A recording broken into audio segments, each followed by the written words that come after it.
वालेकुम दोस्तों की हाल चाल है। उम्मीद है सारे भरा ठीक हो सन। साने भरावां दा शौक भी अच्छा जा रहा उसी। मैं गुलाम मुस्तफा, तुसी देखण लगे हो भांज पिजन चैनल।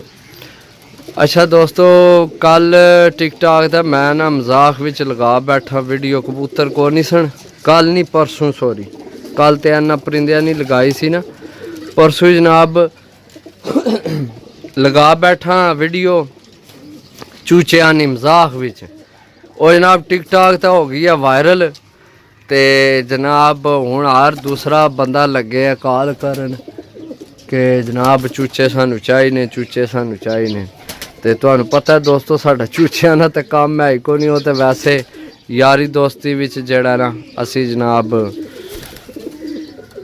शुगल मेले वास्ते एक असा यारा दोस्तां ना शुगल मेला लाने वास्ते वीडियो बना के चाड़ी थी चूचिया नहीं। बाकी जनाब ए 9 पीस लगाए सन।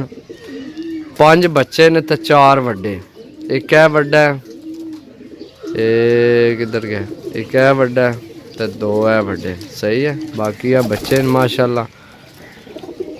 ए चीज़ चेक करो दोस्तों, शाम तक उड़सी इंशाल्लाह अल्लाह ने हुक्म न लै।